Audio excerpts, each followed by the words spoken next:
Good morning sa inyo lahat.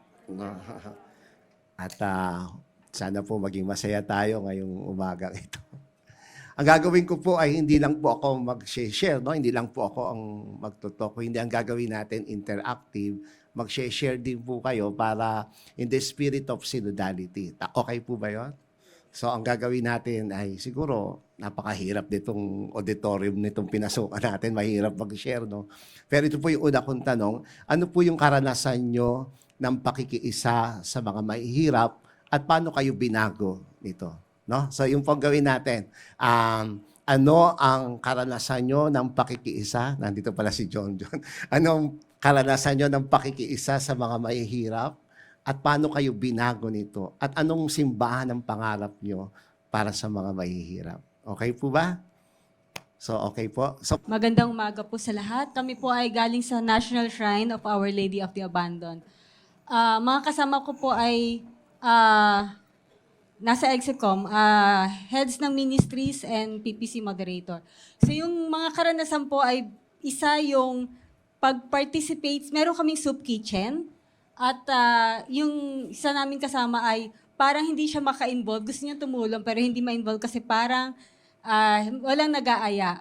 Pero eventually sabi niya, kahit sa donation na lang, at ngayon na tumutulong pa siya sa, meron din kaming ministry sa presinto na nagpapakain sa mga detained. So yung participation doon ay nakakapagbigay sa kanya ng inspiration na kahit sa ganung paraan ay nakakasalamuhan niya yung mga mahihirap.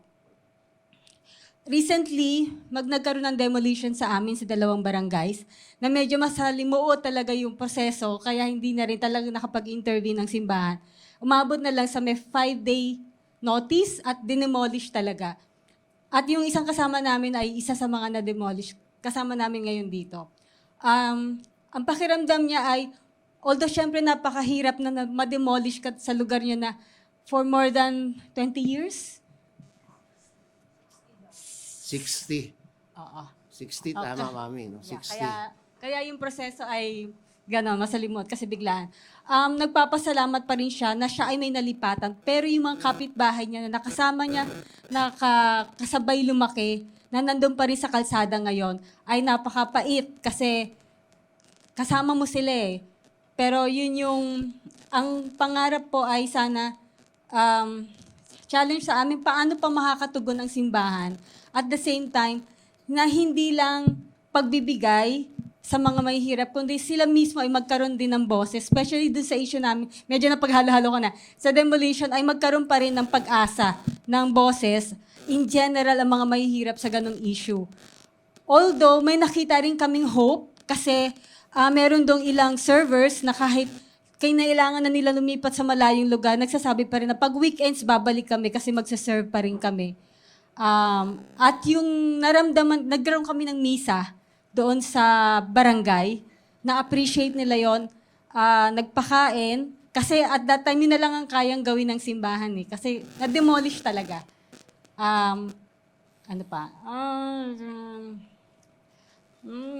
Yung isa rin namin kasama nung nasa law school pa siya at nakasama, ang exposure niya ay sa picket ng mga union, ng mga manggagawa. Malaki ang impact sa kanya hanggang ngayon na nagsiserve siya. Kaya yung mga issue sa, halimbawa sa jeepney ngayon na kahit meron itong sinasabing impact sa environment, kapag binago na yung transportation, meron pa rin hindi magandang impact sa mga manggagawa, sa mga drivers. So yung ganong pananaw na dapat pinag-aaralan talaga yung mga ini-introduce na development projects. Yung patuloy sa puso ng kahit nakita niya yung baby na nasa kalsada dun sa na-demolish, yun yung mga bagay na ano pa rin yung magagawa natin. Pero meron ding bata doon na lumapit na parang asesya. Sabi niya, bakit hindi nakukuha ng mga adults yung ganong inspirasyon na sa kabila ng nangyayari, ay may hope pa din. May mga leaders, may mga tao po doon na meron pa rin nagsasabi, malalagpasan ho namin to. So pinanghahawakan din namin mga leaders sa parokya na tuloy lang yung ating gawain. So basically po, ang sinasabi namin, sana ang simbahan yun nga, mas maging responsive sa mga issue na mahihirap, hindi lang sa dole out, kundi sila mismo makapag-participate actively, even as leaders sa simbahan. Challenge din sa amin kung paano pa namin palalalimin ang formation, lalo na sa buhay katiwala or spirituality of stewardship. Kasi may pagtingin na kapag wala silang pera ay wala silang maibabahagi. Pero the fact na tumutulong sila sa soup kitchen, nagluluto, ay pag-offer na yon ng time and talent. Yun po, maraming salamat. Wow, thank you. Thank you. From National Shrine ng Santa Ana. Ay, sige ma'am. Paki-introduce na lang po. Hello, good morning. Ako po si Des. Ako po yung representative ng grupo namin dito. Our group is a mixed group, so iba-iba po yung exposure namin. We're not all from the same community. But for our group, the discussion was more of really yung exposure sa poor, not just materially, but also the ones that are poor spiritually, and there are some in our group na may exposure sa, so both extremes. We have merong exposure sa Badjaus, which is, we might say, one of the medyo oppressed na indigenous communities in the Philippines. Kasi walang bahay, di ba? They're nomads like that. So there's one in our group. And then in the opposite end, we also have someone in our group that has been doing work with Maximum in the prison. So we have yung poor for our group is yun, like I said, not just the materially poor, but the ones that really need God the most. So in our group, we mentioned the need for formation. Kasi we really need to bring God to the poor also, na hindi porke mahirap sila, all the more they need to know God. And some in our group go to the houses, they do feeding, which is a blessing, because even if the world attacks the Catholic Church for having so many riches and that, they do not see that we actually give out what we have. So, in our group, meron no na nagpapa-feeding, pumupunta, umiikot. So, and there's also sharing about us having to be physically present para po sa mahihirap. Hindi lang dole out. Katulad nga sabi kanina, meron din po kaming kasamang mga urban hermits that their hermitage or their house is being with the really poor. So, it's marami pa pong kailangan magawa, pero I think for our group, we each have our own place in loving and knowing the poor. Thank you. Thank you po, thank you. Ay, sige ma'am. Thank you ma'am. Si Des yun, no? Si Des. Oo. Sige ma'am. Introduce niyo po yung grupo niyo at anong samahan. Yeah, good morning, brothers and sisters. And I would like to speak in English because we have an Indonesian Okay. delegate here. So anyway, so our group composes 3 religious from Benedictine and Dominican, and Sister Jo. There you go. And so we have our own special experiences with the poor. We came up with defining the poor. Like I would like to support this here. Like it could be poor in spirit, right? So that's why, because Sister Williams says, catechist lang ako. No, do we mean that? No, you're not catechist lang ako, but we need that because poor, it could be poor in spirit. So I would like to support the statement of Des earlier. So anyway, we have our own. That's redefinition of poor, which is spiritual, mental, emotional, financial, and of course physical. And then and we came up with a reason why they're poor, because they don't have access to education. So that's why I think Sister Williams here came into the picture, that they just teach and then really form them. And then so that they can eventually, them as religious can eventually pay forward. And that's exactly what they're dreaming. They're dreaming, and it's like the great desire to pass on the blessings, just even by food alone. So as for my experience, I've shared with them. I've actually brain aneurysm survivor. Yeah, and that's exactly why I set up a foundation based in the Philippines. So I think God just put me here because anyone may need my help in raising funds, because that's exactly the role of the Foundation for the Poor. That's the name of the foundation. I really named it poor because that's closest to the Lord. And I give credit to the Lord. This is His, not me. He made me. He made me as an instrumental to make it in reality. So it's present in the U.S. If you need help, please come to me. I'm okay. I'm okay. I'm open hands. The Lord will just help me fill in my gaps, And please like and share. If you want to know more of the foundation, go for the website, www.foundationforthepoorinc.org. So we've been helping poor nations.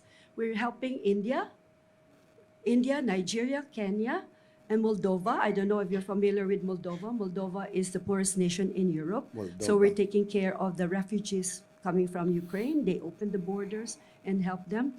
And of course, we're helping Philippines. But I'm also collaborating. It's actually a non-Catholic IT tender, but I don't disregard that. They come to me for help, it's a welcome. The Lord is not discriminating. Whoever wants to help the poor. And then we are also, eventually we'll be helping AJ Kalingo, who takes care of the homeless here in Manila, coming from different parts of the Philippines. So that's AJ, Arnold Johnson Kalinga Foundation. I don't know if you're familiar with that. So yeah, I will eventually help, but we will also promote education for this homeless, this adult who would like to finish a life or learn about a life skill, how do you call that? But anyway, so they can just redeem themselves from poverty and pay forward. Thank you so much. And God Thank you, bless ma'am. Thank you. So mamaya pupunta tayo sa kanya para we have to ask help, for the foundation. Thank you, ma'am. So, sino pa po? Siguro, last two na lang for, kahit 5 minutes lang. Sister, please, state your congregation, Ano pong congregation nyo? Good morning po. Actually, in our group, I have with me the Franciscan Missionaries of the Infant Jesus. And for me, I'm from Franciscan Sisters of Immaculate Conception. So I would just like to share because we also had sharing a while ago, and we have the same charism with the poor. For the FMIJ, they are with the children here in Manila who are also helping in feeding program. And for us, the most remarkable experience that I had, because we have a school in Zambales with the ITAS, with the IPs. So during on my experience, living with the IPs is really different. Our life in the city is very light. Kumbaga, magtrabaho ka lang dyan, pumunta ka sa kapitbahay mo, or humingi ka ng tulong sa kapitbahay, you can have your food. But in the indigenous people community, they really need to till the land. They will talagang huhukayin yung lupa. As I live with the ITAS brothers and sisters, talagang we really go to the mountain and go to fetch yung mga na-harvest na mga kamote, and we are also the one harvesting it for And us to eating. have food. I really see we can really see the poverty in with them. And ang mahirap po doon is wala po silang boses. They are aitas. Ang tawag sa kanila ay kulot. Kulot.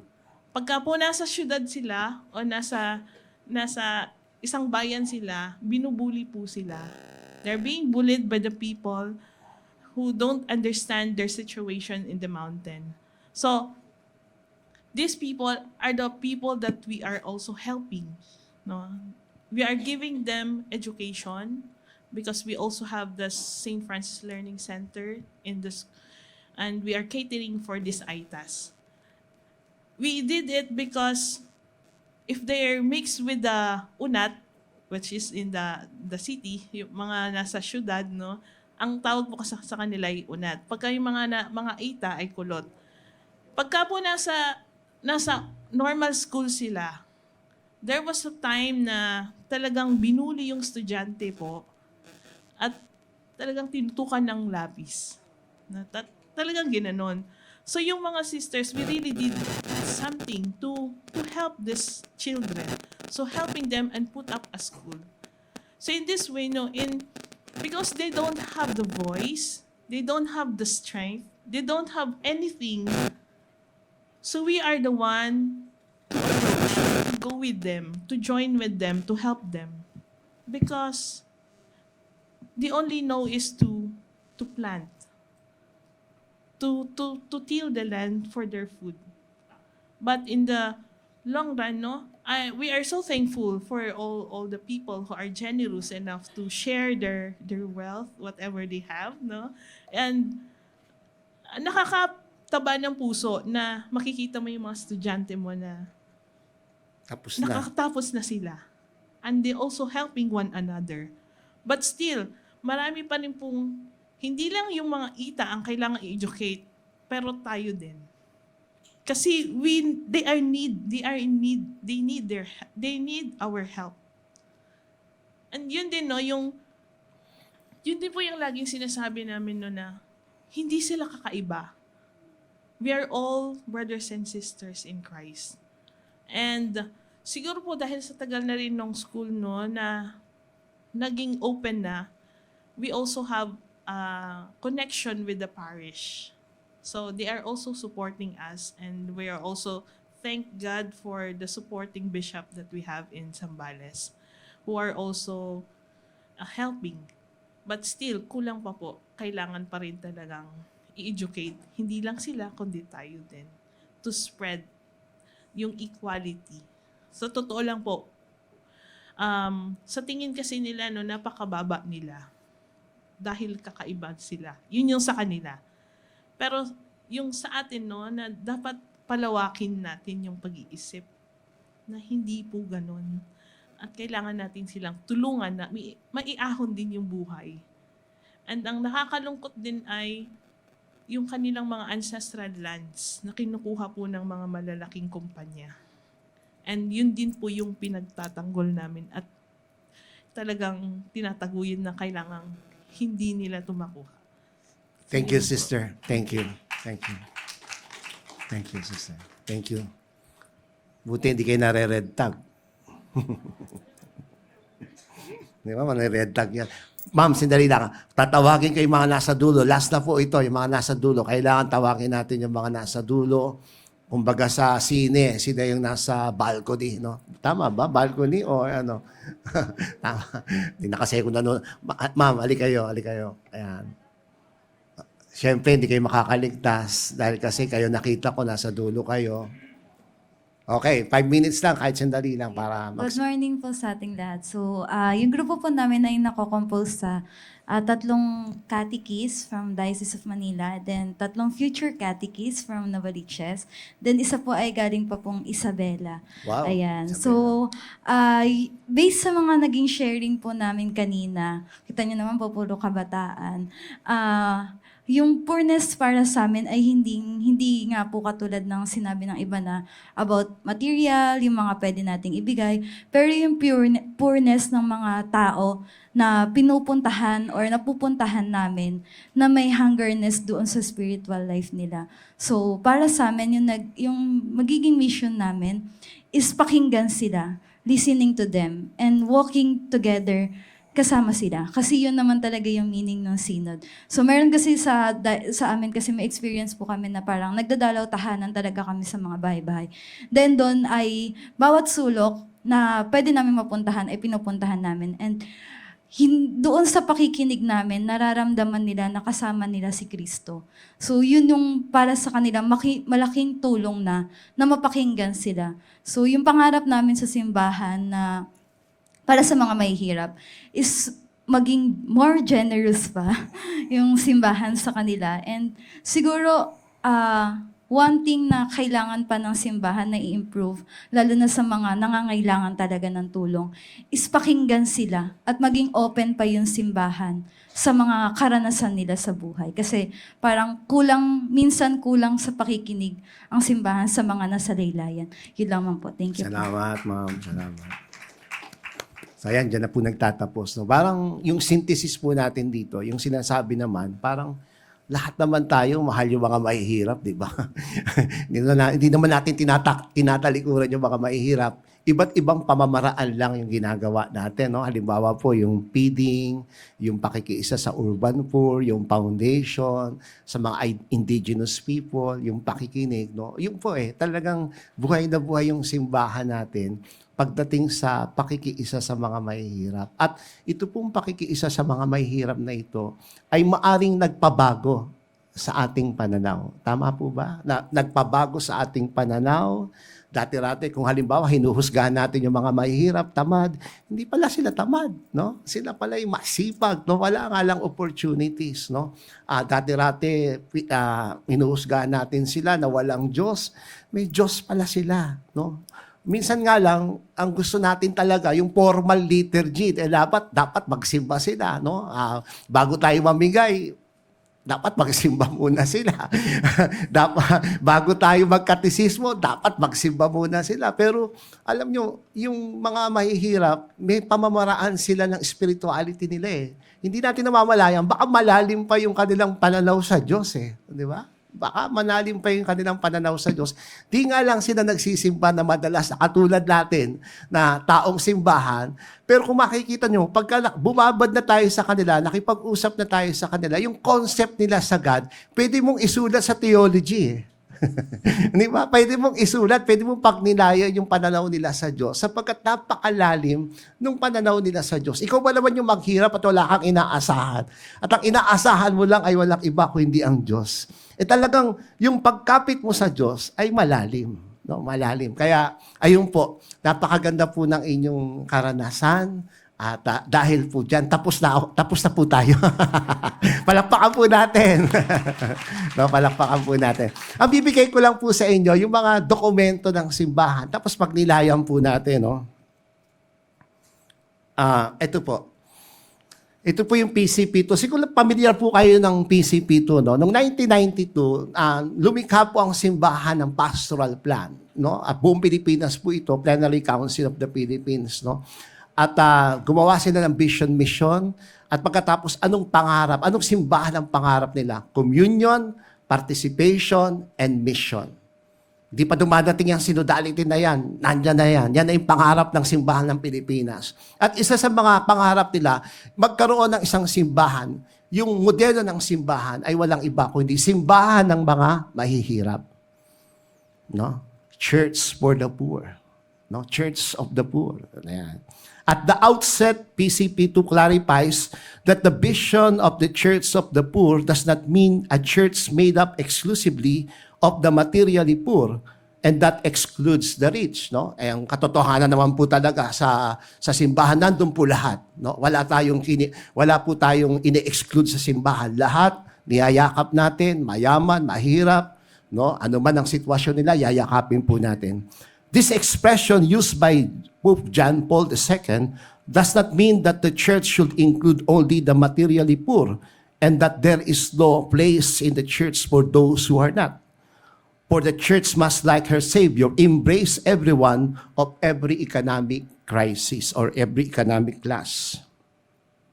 PCP2 avoids a Marxist-influenced class perspective on the church of the rich versus the church of the poor.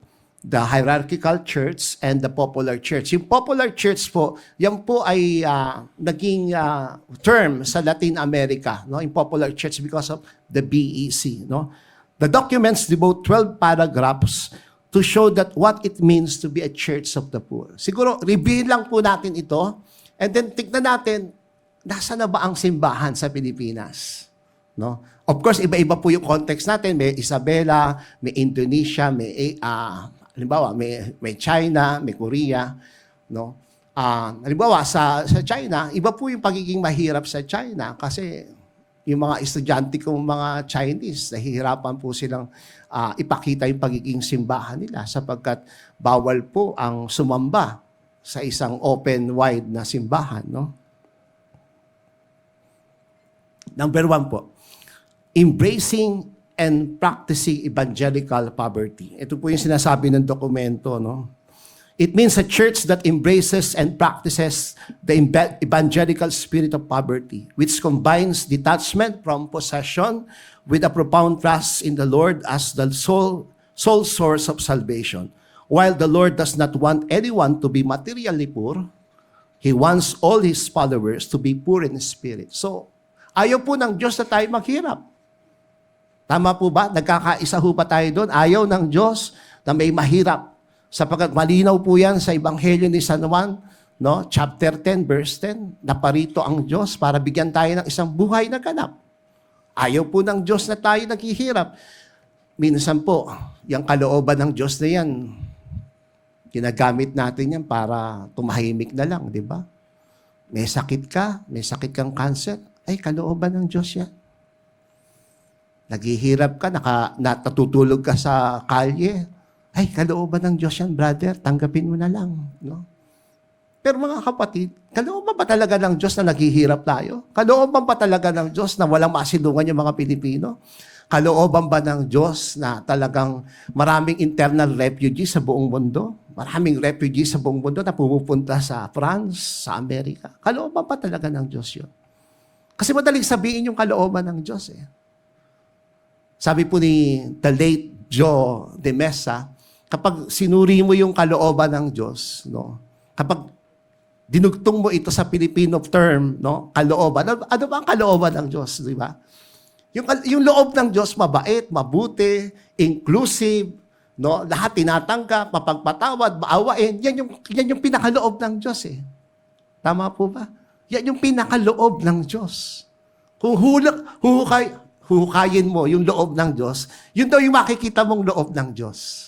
Mabait, mapagtanggap, inclusive, pinatatawad, maawain, mahabagin. Sa madalit salita, hindi po kalooban ng Diyos na tayo nagdurusa. Hindi po kalooban ng Diyos na may sakit ang bawat isa sa atin. Maybe you have to read the gospel, di ba? Lahat ng lumapit kay Jesus, sinabi, pinagaling niya. Hindi naman niya sinabi, lumayas ka, kalooban ko yan.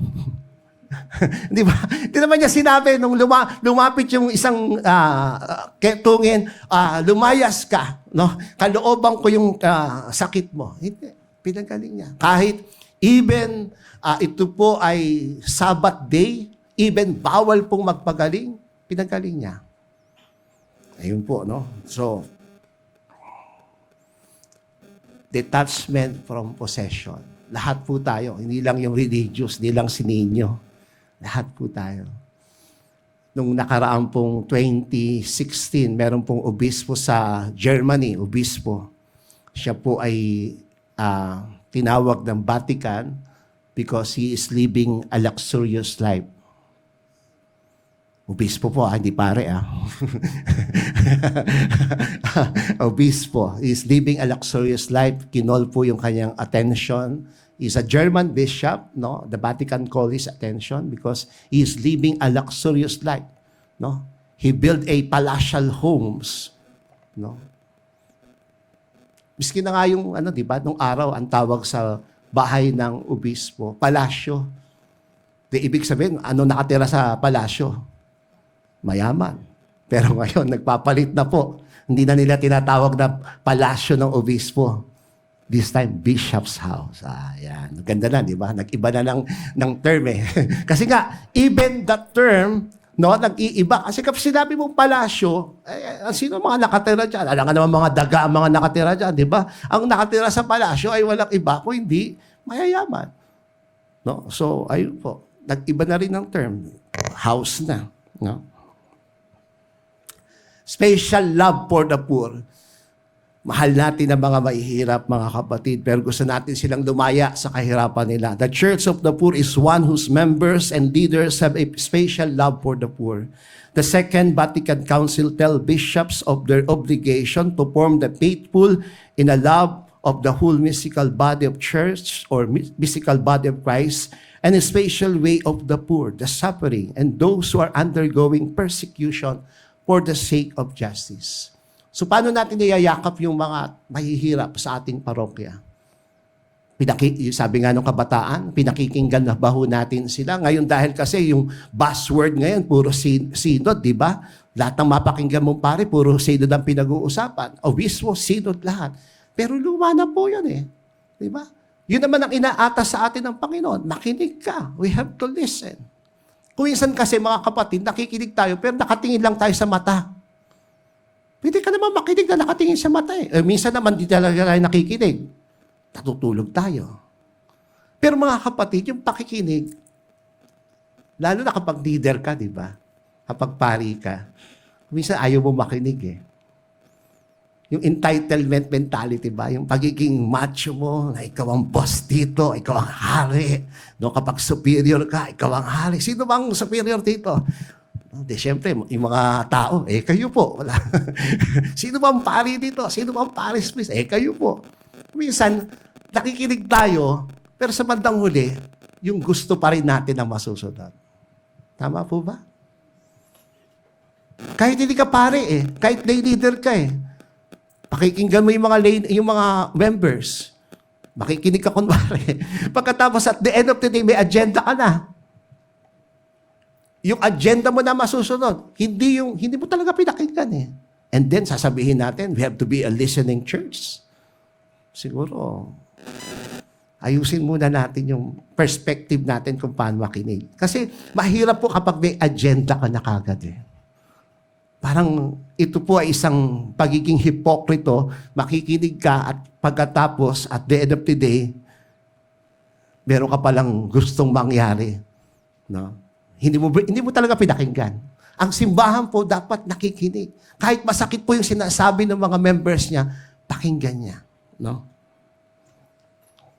Love of preference for the poor. Hindi po ako may sabi nito Documents po may sabi nito. This special love is a love of preference for the poor. It is not an exclusive or excluding love in such a way that there is no room in a Christian's heart for those who are not poor. For always, the Christian must love all persons, whether just or unjust, and must have room in the heart even for an enemy. Christ was able to love well-to-do people like Zacchaeus and the family of Martha, Mary, and Lazarus. So lahat minahal ni Jesus at lahat po ay kasali. Kaya nga, doon sa simbahan natin, hindi naman natin prepare yung mga well-to-do Kasama natin sila. Ang mahalaga po, makita nila yung perspective kung saan nagmumula yung mga mahihirap. Yun ang mahalaga Kapag, kung ikaw yung may kaya, makita mo kung saan nagmumula yung mga mahihirap. Huwag natin munang husgahan, pakinggan muna natin yung mga mahihirap. Kasi kapag may bias na kagad tayo sa mga mahihirap, mahirap po Mahirap pakipag-dialogue sa mga mahihirap kapag meron na tayong mga biases sa kanila. May mga karanasan na tayo na hindi maganda, ang tendency is to judge these poor people. No? Ayun po. So, yun ang tignan po natin. No? Ang mahalaga po rito mamaya, ano yung praxis na dapat natin gawin. The non-discrimination of the poor. The Church of the Poor is one where, at the very least, the poor are not discriminated against because of their poverty. And they will not deprive of the right to receive the abundance of the help of the spiritual goods of the church, especially the Word of God and the sacrament from the pastors. In practice, this means that whoever cannot pay the usual stipends or stall fees because of poverty will not be deprived of the sacraments or other necessary spiritual services. It also put into question the traditional practice of having a hierarchy of class, first class o wa class. Yan. For the celebration of the sacraments. No? So, ibig sabihin, kahit ako mahirap, pwede ako maka-avail ng sacraments. Pero kasi ngayon, di ba, tinanggal na natin yung arancel. Tama po ba? Tinanggal na natin. No? Wala nang arancel ngayon. Yung stipends, yung payment for the mass, no? Magkano sakramento. Tinanggal na po natin yan no? Ay, hindi po lahat, no? Meron pa po, oo. So, okay lang po yun, no? Mas maganda yung meron pa, no? Joke lang, joke. So, yun po. Pero ito nga yung sinasabi ko madalas sa mga parish office, kung usually kasi ang kawawa dito yung pare tsaka yung simbahan Kasi yung minsan yung secretary ng mga parokya, pagka alam niyang mahirap, alam mo nang mahirap di ikaw na mag-decide na wag mo na pabigyan ng donation o wag mo nang singilin. Kasi alam mo nang mahirap Hindi, ang nangyayari, itatanong ko pa sa parish priest, itatanong ko pa kung kani-kanino. Hindi, ikaw nakakaalam nakipag-usap sa iyo yung isang parishioner na mahirap, sabi niya, wala talaga akong pera, walang trabaho yung aking pamilya, ito, isang linggo na nakaburol yung aking nanay, no? Baka pwede pong donation na lang o baka pwedeng libre na lang po yung sacrament. Kung ikaw yung secretary, gamitin mo yung common sense mo, sige na, pwede na. Tsaka mo na lang sabihin kay Father, para hindi po nadidelay, no? Nadidelay yung ating So, yun po. Yung isang maganda rito, yung alisin po natin yung arancel. No? Of course, napakahirap po dito kasi it will entail catechism. No? Doon po sa mga parokyang pinagdaanan ko, inalis po namin yung mga arancel. No?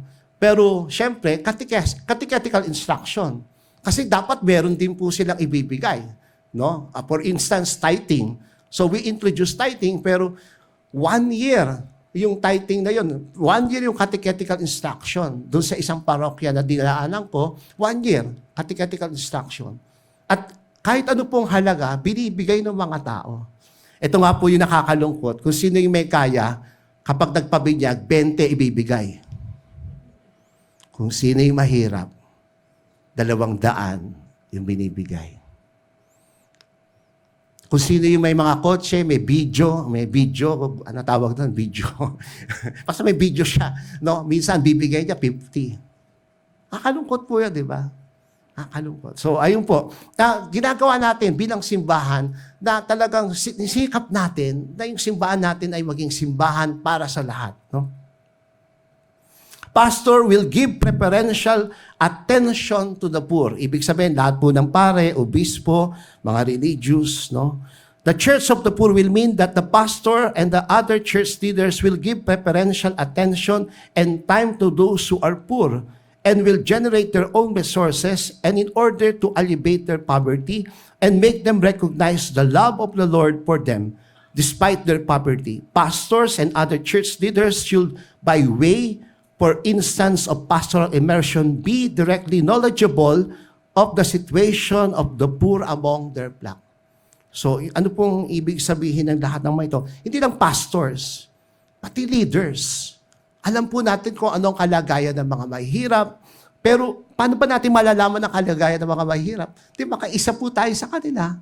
Bumabad po tayo ng konti, no? Bumabad po tayo. Hindi naman kinakailangang makipamuhay ka. Kasi marami po akong experience ng mga seminarista na kipamuhay sa mga mahihirap. Pagkatapos makipamuhay sa mga mahihirap, nakalimutan yung mga mahihirap.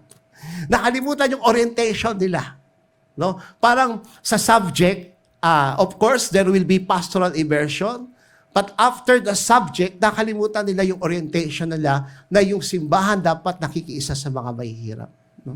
So ayun po, yung pastors. Kasi yung simbahan natin, hindi lang sacraments Sabi nga ni Lodi Woste, di ba? Sabi niya, our church is not a gasoline station na kung saan kapag kulang ka na, pupunta ka ron and to fill up spiritual needs. No? Hindi raw ganun ang simbahan. And remember, the mission of the church is total human development. No? Included dun sa total human development is the spiritual development. So, in other words, kung ang mission ng simbahan ay total human development, yung spiritual development is one of the aspects. Hindi ho talaga spiritual lang yung mission ng simbahan. According to Vatican II, the mission of the church is total human development. So in other words, the spiritual aspect is only one of the aspects of the mission of the church. No? Solidarity and collaboration with the poor. The church of the poor are the one that will be in solidarity with the poor. It will collaborate with the poor themselves and with others to lift up the poor from their poverty.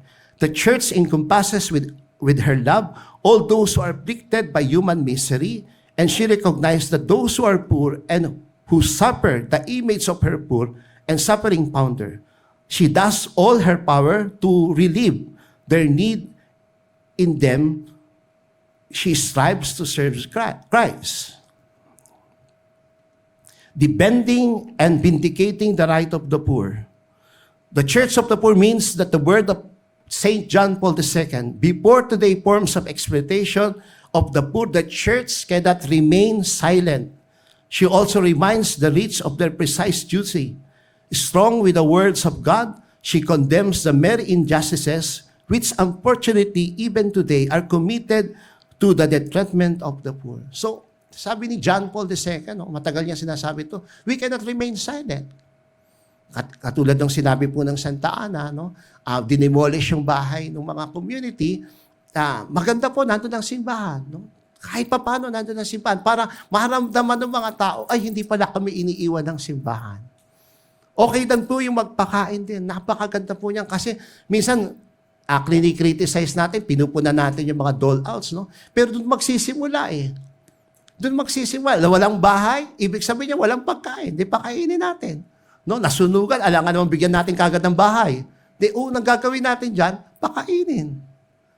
Walang trabaho, alangan naman bigyan natin kagad ng trabaho. Di, pakainin. Minsan, we criticize dole out, pero doon po magsisimula eh, kasi spiritual works of mercy po yan eh. Ngayon, aangat na lang tayo. Paano yung spiritual works of mercy ay magiging liberation para sa mga mahihirap? Paano itong mga mahihirap na ito ay magkakaroon ng bahay? Paano itong mga manggagawa na ito ay hindi na victims ng casualization o victims ng contractualization? Gagawa tayo ng paraan. No? So, ayun po. Pastors and members of the church will courageously defend and vindicate the right of the poor and the oppressed, even when doing so will mean alienation or persecution from the rich and powerful. So, ayun po, ang papel ng members of the church, ang obispo, ng pari, ay ipagtanggol ang mga mahihirap. Lalo na kapag sila'y naaapi. Lalo na kapag sila'y pinagsasamantala. Kung minsan lang, nakakalungkot dito, active lang ang simbahan pagka-eleksyon. Di ba? Active lang ang simbahan pagka may eleksyon.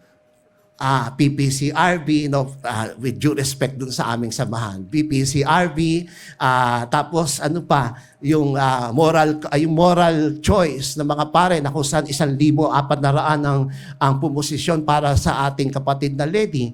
Active lang tayo dun. Wala namang problema po sa akin dun. Pero sana maging active din tayo sa plight ng urban poor, maging active din tayo sa plight ng mga indigenous people, maging active din tayo doon sa plight ng mga workers. Maging active din tayo doon sa mga plight ng mga kababaihan na pinagsasamantalahan sa urban community, sa rural community. Maging boses din natin, magkaroon din ng boses. Kasi minsan, halimbawa po, sa karanasan ko, kapag yung mga manggagawa, ipinagtatanggol na ng aming ministry, lalapit mo sa obispo, tatangulang yung obispo, at sasabihin ng obispo, sige, ikaw na ang bahala. Parang sinasabi ng mga obispo, sana magsalita naman din yung simbahan. No? O yung urban poor, may experience ang urban poor na ano sila, wala silang bahay. Sana maging active din tayo doon. Huwag lang tuwing election tayo magiging active. No? Kasi parang, election, okay naman sa akin yung election. Wala akong problema sa akin yung election, no? We have to vote a righteous person. Pero at the end of the day, yung mga mahirap, sila pa rin po yung biktima eh. Diba? At the night of election, presidential election, last 2 years or last year, namigay po ng pera eh. Sino ang biktima? Yung mga mahihirap. Isang buwan natin binibigyan ng formation yan, di ba? PPCRB, isang buwan natin binibigyan ng formation. Pagkatapos ng formation, sabi nga nung kapatid kong kaibigan kong pare, binigyan ko pa ng mga pera, hindi pala pera, binigyan ko pa ng mga goods yan, no? Binigyan ko ng formation. Pagkatapos, nakalimutan nila yung formation nila. Ang question, baka naalala lang din natin sila tuwing election.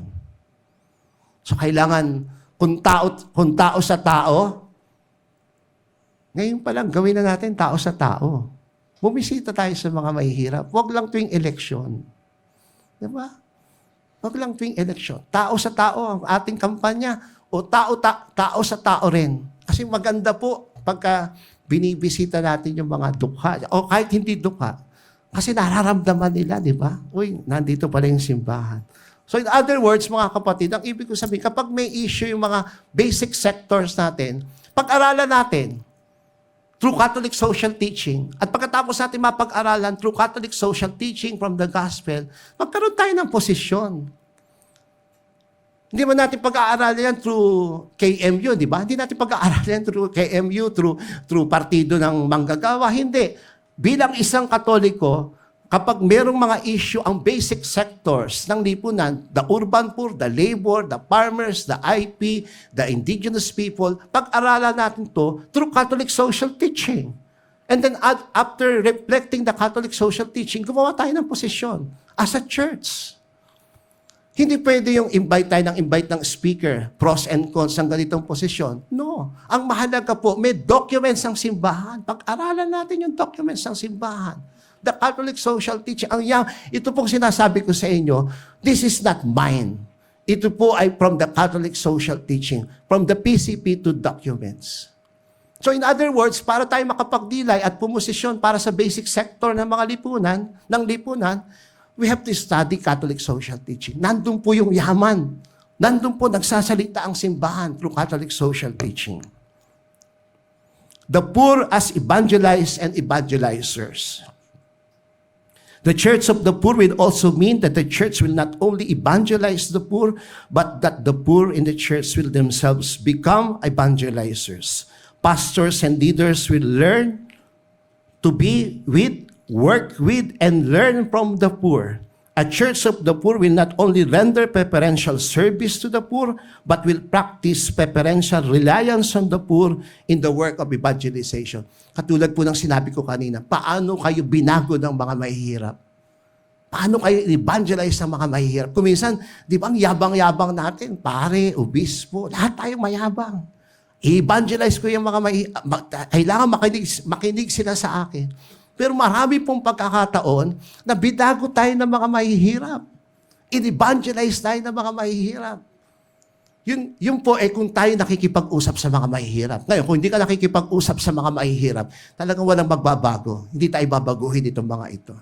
Naalala ko po nung mga bata pa kami, sabi namin, Espanya kasi, meron kaming pinuntang area, binabaha ho hanggang hanggang leeg eh.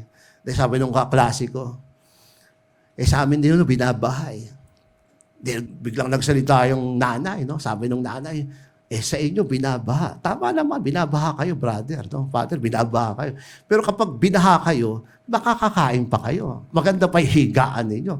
Kami, kapag binaha na kami, hindi na kami makakain. Hindi na kami makatulog. Dahil kasi nga hanggang leeg yung baha namin. Naku, para kaming sinampal. Para kaming sinampal nung sinabi ito ng mga mahihirap. No? So in other words, mga kapatid, yung pakikinig mahalaga eh. Kasi babaguhin ka nitong mga... isa pong apostolate ko ngayon ay with the homeless, no? Ginagawa ko po ito, pero hindi po ako nagpapakilala ng pari kasi kaya, ayun. Minsan po meron kaming binigyan na mga dito sa UN Avenue, marami pong homeless dyan, sa gabi, pagkagabi. Ito po yung, nagkwentuhan lang kami, kasi yun po yung isa, no? Di ba? Mamimigay tayo ng pagkain, pero that's it. Pero alam nyo, magandang namimigay din ng pagkain, pero nakikipagkwentuhan ka rin. Kasi madali naman nung mabigay ng pagkain, di ba? Madali naman mag-feeding eh. Pero yung makipagkwentuhan ka, napakahirap po yan eh. Lalo na yung mga urban poor, lalo na yung mga homeless, sari-sari ang amoy niyan eh. Sari-sari po amoy niya kasi hindi naliligo ho yan. Kasi wala namang palikuran sa homeless eh. Wala akong palikuran sa kalye. Saan sila maliligo? Kaya ho yung damit nila, 2 buwan na yan, 1 buwan na yan. No? Ayun po, nagkwekwentuhan kami nung ito pong mama na ito ay biktima ng human trafficking sa Mindanao. No? So pumunta po siya rito kasi ang pangako ng area ng agency rito sa Maynila ay bibigyan siya ng malaking sahod. Kasi nurse po siya eh. There's po itong mama na to. There's siya. So, bibigyan ka ng malaking sahod. Punta naman siya rito. Pagpunta niya rito, naku, hindi pala malaking sahod ang matatamo niya. Human trafficking pala. Ano po nangyari, mga kapatid? Pinabebenta yung kidney niya. Oo, sister, pinabebenta po yung pinabebenta yung kidney niya. Sa madalit salita, mga kapatid, mekus-mekus pala ito. No, hindi pala totoo ito. So, nagulat siya, hindi niya alam kung ano gagawin. Wala siyang kamag-anak dito sa Maynila. Wala siyang kamag-anak dito. Kaya sabi niya, naku, patay na. Patay na. Anong mangyayari? Buti na lang po, may mga grupo sila na nireklamo yung agency na ito ay huwad na agency, hindi totoong agency, kaya kahit papano ay nahinto po ito. The problem is, ito pong mamang ito, wala siyang tahanan dito. Nagbaka sakali sa UN Avenue. Wala kang tahanan, wala kang pera. Doon po sa mga homeless. Sabi niya doon sa mga homeless, pwede bang makitulog dito? Ay, sige, okay lang. Nakausap niya, mag-asawa. Sabi ng mag-asawa, sige, pwedeng matulog dito kasi malawak naman yung tulugan natin dito. Malawak naman yung tulugan natin dito. Pwede, brother. Sige, tulog ka. Nahalata po nung mag-asawang homeless, parang gutom na gutom siya. So, inahinan siya ng kanin. No, sa kanin dito sa kanyang lutuan, tsaka sardinas. Naubos po yung kanin doon sa kaldero, tsaka yung sardinas. Naubos po yun. Sabi po nitong mamang ito na, nurse, bakit niyo po ako tinulungan? Alam niyo, ano sabi nung mag-asawa? Di ba dapat ka naman tulungan? Kasi yan ang sinabi ng Diyos eh. Wala, nung kinikwento sa akin yun, talagang nagulat din talaga ako. Sabi ko, mas malalim ang spirituality din ng mga mahirap na ito. Yan ang sinabi ng Diyos, dapat kang tulungan. Paano po kayo? Wala na ko kayong pagkain. Okay lang kami. Makakaraos kami. Yung pong ibig ko sabihin, mga kapatid, no? We are being evangelized by the poor. Meron po kaming pinatira. Kasi dinemolis po itong bahay dito sa amin sarili sa Sampaloc. Alam nyo, minsan sasabihin natin, di marunong magdasal yung mga mahihirap. Naku, mahihiya ka sa dasal nila. Kasi yung prayer nila, affective prayer. You know what is the meaning of affective prayer? Affective prayer coming from the heart. Kasi yung prayer natin, di ba? Breviary. Wala namang problema sa breviary. No? Mental prayer, meditation. Wala akong problema sa akin yon. Pero kapag ang mga mahirap nagdasal, galing sa puso affective prayer eh. Ito pong pamilyang ito, na-demolish po sila sa Riles kasi nakatira sila sa Riles. So, tama lang silang i-demolish dahil kasi maglalagay ng NLEX at SLEX. Of course, i-demolish po sila. Of course, wala po silang nakuha sa gobyerno dahil sila po informal settlers. No? Nung pinatira ko sa simbahan namin, ting tanghali po yon, kumakain sa kumbento namin, magkakasabay kami. Magkakasabay kami kumakain, itong pamilyang ito, itong 3 batang ito. Sabi ko, ikaw na magdasal. Nung una, ayaw. Hiya, no? Sabi ko, sige, aabutin tayo ng alauna rito kapag di ka nagdasal, di ba? Sanay din ako magutom. Nagdasal na yung bata. Alam niyo yung una niyang dasal, ganito. Lord, salamat po sa pagkain. Lord, sana po magkaroon na kami ng bahay. Sana po makalaya na yung tatay ko. From the heart. Walang sabi-sabi. Sabi niyang gano'n. Kung anong nararamdaman ko sa puso, yun yung dasal eh. Di ba? Kung anong nararamdaman mo sa puso, nasasaktan ka, napipikong ka, sabihin mo sa Panginoon. Makikinig naman ng Diyos eh. At yun po yung prayer ng mga mahihirap from the heart.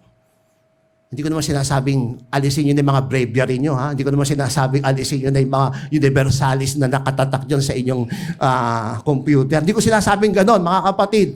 Ang sinasabi ko, maraming ituturo itong mga mahihirap sa atin. They are the evangelizers. Huwag tayong magmalaki na tayong evangelizers. Huwag tayong magyabang na tayong taong simbahan. Huwag. Marami po tayong matututunan sa kanila. Pero mo sabihin sa akin na, kasi po walang tao doon sa kumbento namin. Sabi ko, ba't di ka pumasok? Di ba pagka-release, ang isip natin palagi sa mga taga-release, wag nanakaw eh. Di ba? Of course, meron naman talaga. Ayoko naman i-romanticize yan.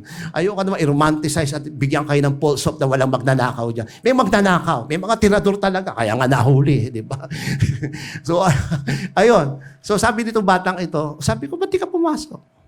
Ayoko pong pumasok eh. Bakit? Eh, baka mapagkamalan po ako magnanakaw. Pero alam nyo, minsan kalat lang yung gamit namin doon. Never a single centavo. Nawalan kami ng pera, nawalan kami ng gamit. So ayun po mga kapatid. Simple lifestyle for pastors and leaders. O yan, mahirap ito. Tawa na kayo bigla. Simple lifestyle and leaders. O, pastors, meaning to say bishop, religious, and leaders of such a church of the poor will not compete for the most prosperous parish or offices. Hindi makikipag-compete na sana ito yung parokya ko, sana ganito ang parokya ko, sana ganito ang posisyon ko. Sa mga PPC, sana PPC president ako, sana advisor ako. Hindi ganon. Position lang po yan. Title lang po yan. Kapag bidaong ka na sa lupa, nakalimutan ka na. Huwag tayong ma-attach sa title. Ano ba naman yan? Minsan yung style natin, di ba? Tapos ka na ng position mo as president, gagawin ka pa advisor. Bakit? Eh kasi ganito, ganyan eh. Pwede ba? Tapos ka na ng posisyon, lumayas ka na dyan. Pagbigyan mo naman yung mga iba. Tingnan niyo yung mga PPC, mga officers na. May mahirap ba dyan? Meron. Mahirap kausap. Maraming mahirap kausap dyan. Diyan sa mga PPC na yan. Hindi naman lahat, no? Pero nasa lang mahirap sa PPC? May president pang PPC? Wala, di ba? Mayroon bang vice president na galing sa mga mahirap? Wala. Makikita mo yan sa mga piripiris ng ating simbahan sa Visayas, sa Mindanao. Pero dito sa Metro Manila, may mahirap ba na galing sa hanay? Mayroon bang mga mahirap na naging officer ng PPC natin? Siguro ko konti, pero hindi lahat. Kung gusto natin talagang Church of the Poor, bigyan natin ng posisyon yung mga mahirap. I-form natin sila, bigyan natin sila ng posisyon, i-elect natin sila. Pero kung minsan, kung sinong mayaman, siya treasurer. Bakit yung mga mahihirap ba hindi marunong humawak ng pera? Yan nga, ang gagaling humawak ng pera niya kasi wala kang pera eh. Di ba, titipirin ka talaga yung mga yan. Pero hindi. Kung sinong mayaman, siya treasurer. Kung sino edukado, siya president. Naalala ko po nung nasa isang parokya ako, no? Kasi BEC po lahat ito. Aba, meron po akong isang member ng BEC. Tindera po ng kalamay. Tindera ng kalamay. Pagka nagtinda na po yan tuwing hapon, sasabihin niya sa mga members niya, may BEC meeting tayo mamaya. May BEC meeting tayo, huwag ka makakalimot. Alam niyo, pagka meeting na, kapag Bible sharing na, ang daming tao. Lahat ng members ng BEC, nandun lahat. No? Nandun po lahat dahil kasi talaga ang galing niyang mag-facilitate. Ang galing niyang magpadaloy. Tanong niyo sa akin kung ano nakuha niyang grade, anong nakuha niyang degree. Wala ako. Grade 6. Pero pinakikinggan ng mga tao. So, kung bibigyan po natin ng pagkakataon yung mga dukha na mamuno sa ating simbahan, magkakaroon po ng malaking impact ito. No? Minsan pinoproblema po natin, no? Last na, Brother Nino, ha? O nga pala, meron akong kasal. Tilting the community centers of gravity towards the poor. Ano pong ibig sabihin nito? Sana yung resources po natin, bigay natin sa mga mahihirap. Kung gusto natin ng formation, bigay natin yan. Formation na yan. Kung isa nagtitipid tayo sa simbahan, di ba?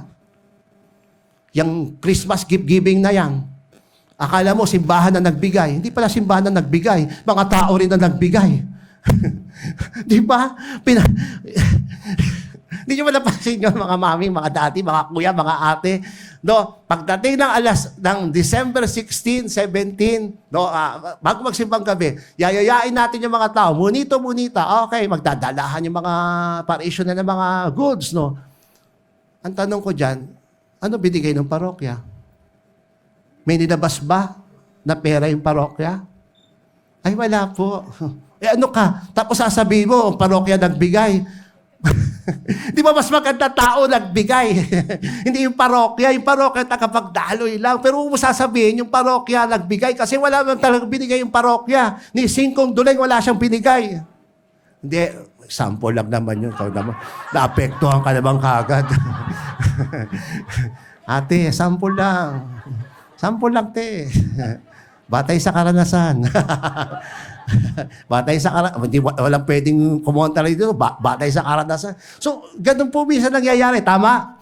Minsan, yung tao talaga nagbibigay, walang nilalabas yung parokya. Ni Singkong Duleng, walang gusto natin, sabi nga rito sa dokumento, bigay mo yung resources. Kung talagang Christmas gift giving yan, maglabas ka rin ng pera. Kung kulang, ang ginagawa natin, pag kulang, ay kulang pa po yung ganito. 300,000 pa po ang kulang. Ganito pa po ang kulang, mga mais, kulang pa ho ng kape, kulang pa ho ng asukal. Sila, okay naman sa akin yung wala akong problema. Pero ang tanong ko, Father, ano ano ang taya ng parokya? Pwede bang maglabas ng pera yung parokya para hindi na kulangin ito? Kasi naglabas na ho kami. Di ba sa agency, kung hingi ka ng pera sa agency, magbibigay ng pondo yung Europe. Pero meron ka ring, ano tawag ka doon, nakalimutan ka na. Meron kang counterpart. So tayo, inutusan mo lahat yung mga permission na magbigay. Ikaw, Father, ikaw, Bishop, ano counterpart mo? Wala. Yayain lang yung mga tao na magbigay. Di kailangan sumagal tayo pare-pareho rito. Kailangan magbigay tayo kasi simbang gabi, ang daming nagdo-donate dyan. Diba? Tapos sasabihin mo sa akin, yun po. Ayun po. Tapos, yung ulitin ko, para maging totoo po yung ating simbahan, last na lang po ito. Yung synodality last year, tinawag natin lahat yung mga sektor eh. Tama po ba? We call all the sectors. LGBTQI, yung magbobote, tinawag natin. Yung magsusorbetes, tinawag. Lahat tinawag natin. Pagkatapos natin tawagin, Di ba? Pagkatapos natin tawagin, siguro ito yung malaking challenge para sa atin, na pagkatapos natin silang tawagin, nakinig tayo sa kanila, ano po ang pwedeng magawa ng simbahan? Baka pwede natin silang gawing ministry. Yung ministry for the urban poor. Nasa PCM2 po yan, nasa document ng simbahan. Baka pwede tayo magtayo ng ministry for the workers. Baka pwede tayo magtayo ng ministry for the LGBTQI. Baka pwede tayo magtayo ng ministry for the children, ministry for women. Yun po yung concrete realization ng Synodal Church. Na sana lahat ng sektor ng lipunan mapaloob sa simbahan. Hindi yung pare-pareho mukha. Di ba sa loob ng simbahan, pare-pareho mukha. AP. Wala namang problema sa akin yan. Sila po ang yaman ng simbahan. Walang problema sa akin yan.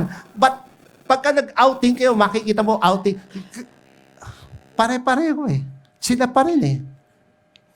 Baka naman pwedeng mukha ang ibigay natin. Baka mag-recruit tayo ng mga bagong mukha, mag-evangelize tayo, mag-organize tayo. Yan pong ginawa ng synodality last year, na kung saan tinawag ang lahat ng sektor, balikan po natin. Yung pong proposal ko sa inyo, balikan niyo po lahat yung mga tinawag nating sektor, at pag-aralan natin, paano natin sila masasama sa simbahan. Huwag lang muna misa, ha? Kasi yun ang sakit natin palagi. O, misa muna tayo.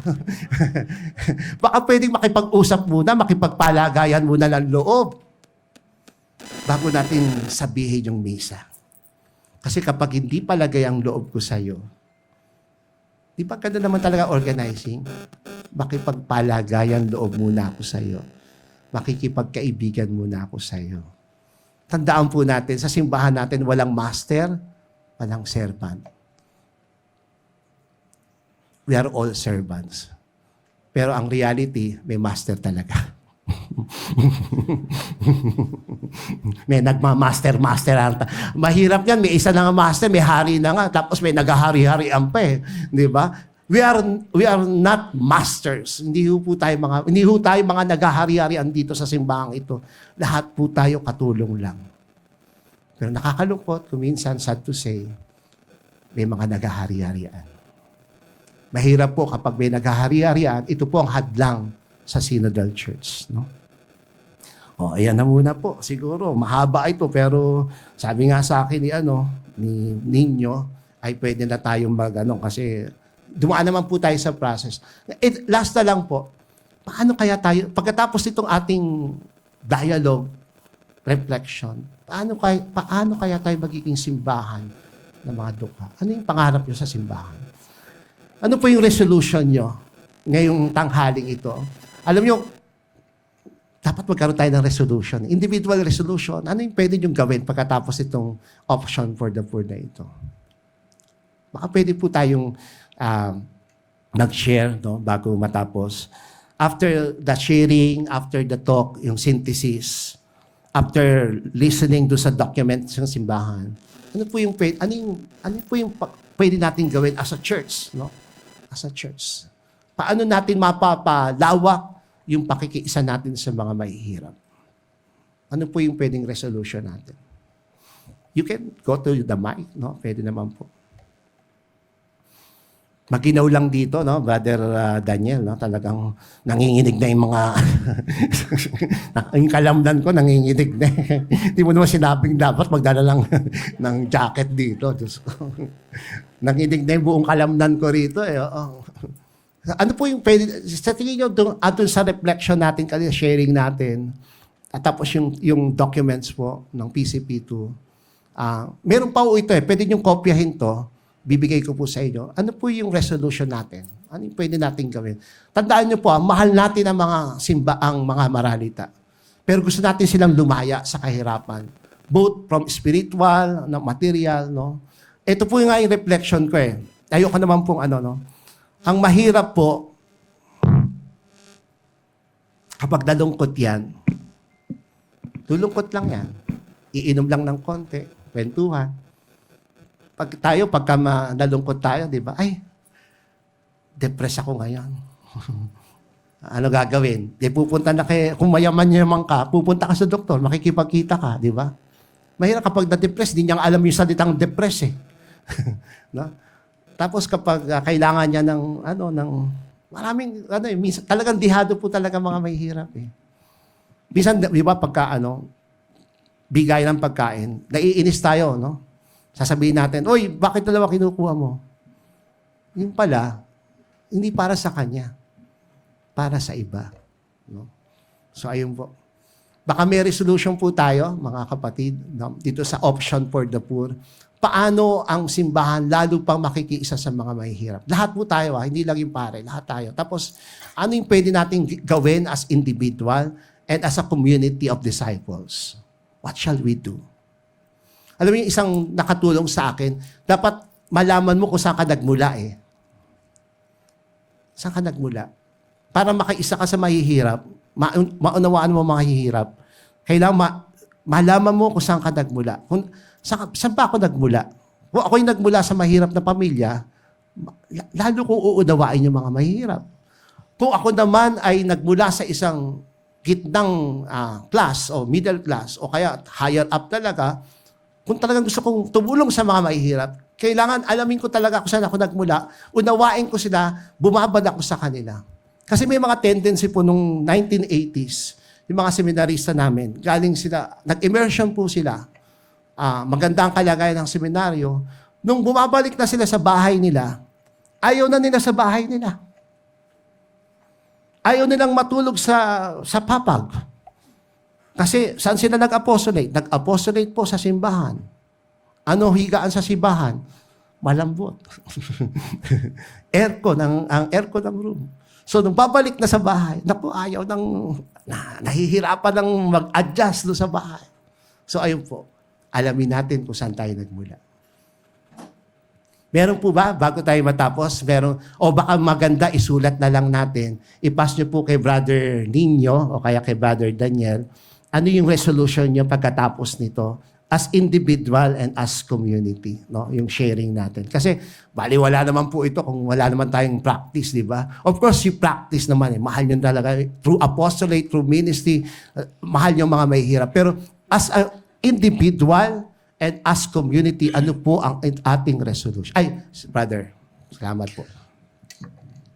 Ako po, Father, meron akong, I don't have a concrete idea, no, but I have a need, almost an existential need, almost a dream. No? I'm with the Focolare movement, no? And I've been there since I was age 19. No? I'm now 76. No? And dun sa Focolare, ang naging ministry ko, nagtayo ako ng prison ministry sa maximum security. At that time, there was death row.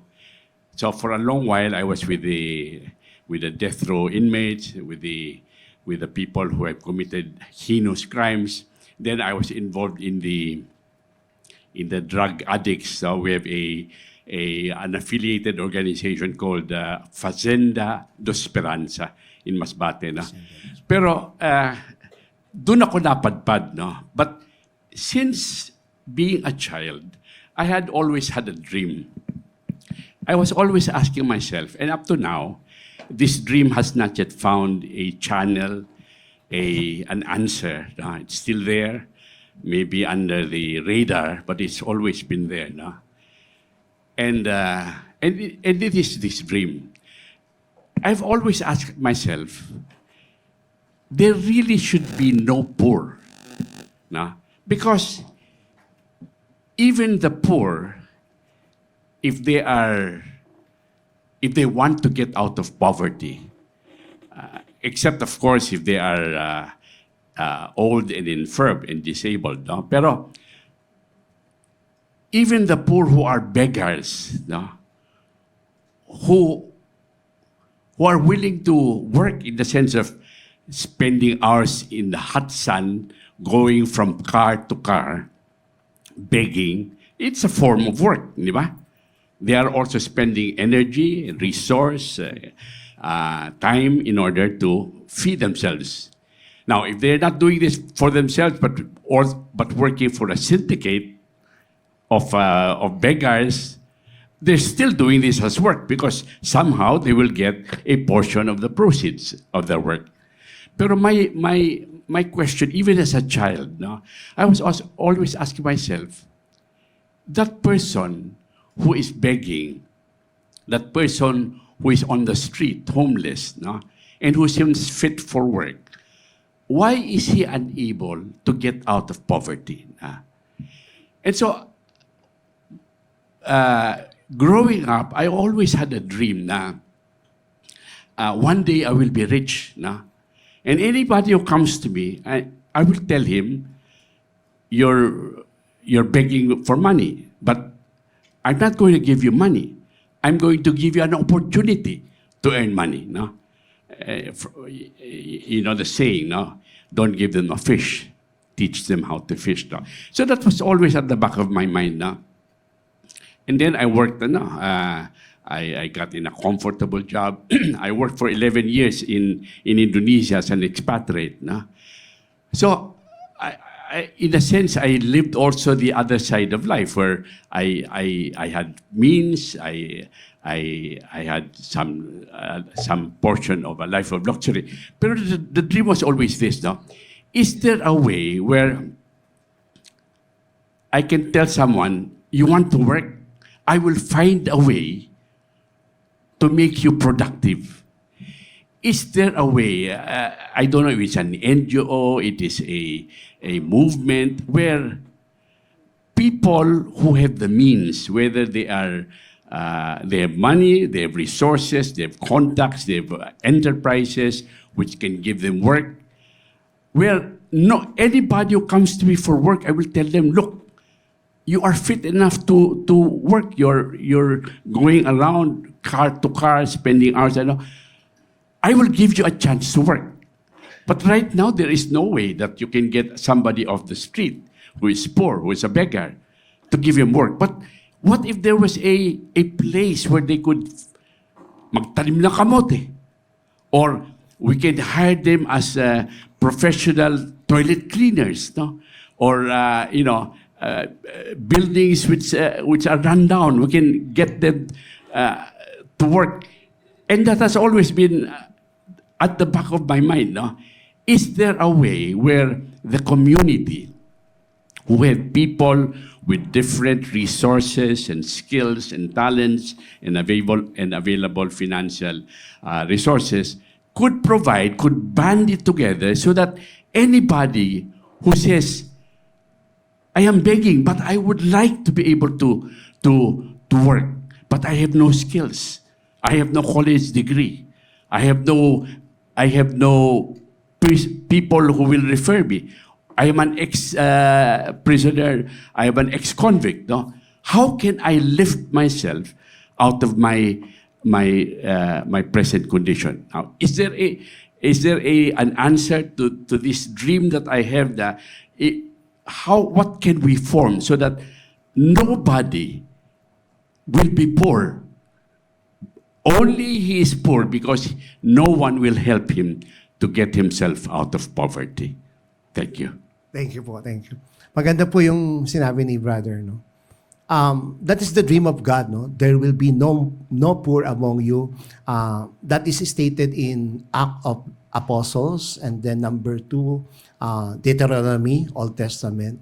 Sa isa pong parish, no, o sa isang community, ang ginawa po ng isang kakilala ko, lahat po ng skilled workers ay tinawag niya at tapos inipon niya, and then they form a cooperative.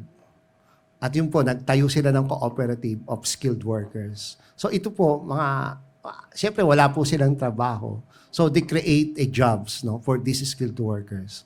So yun po yung ginagawa ng iba, na nananawagan sila, o kaya yung sinabi ni ma'am na they create a foundation for the poor, so they can help the poor, especially in education. Number 1 po kasi talaga education, o kaya vocational, TESDA. We can help people, no, by applying to TESDA agency or courses, no.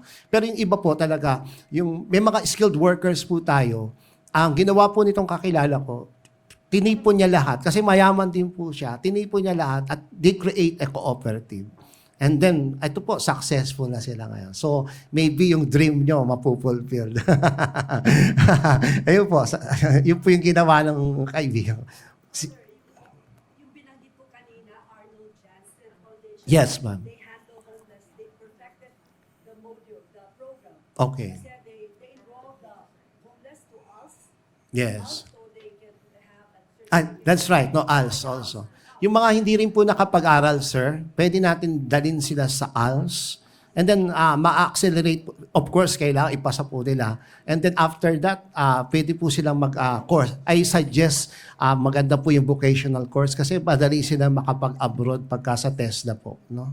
So, pwede po yung subukan yon. And then there are some NGOs who will help you, no, in realization of your dream, no, maganda po ito kasi napakaganda ng inyong pangarap, patutupad po yan, no, kasi syempre give them opportunity, that is the right word, no. We don't just give them food, no, but we give them opportunity to work and to study, no. Yun po, baka pwede yung pag-aralan po yun. Yan po, sa Cooperative Development of the Philippines, pwede po silang magbigay ng orientation or some NGOs, no. Okay?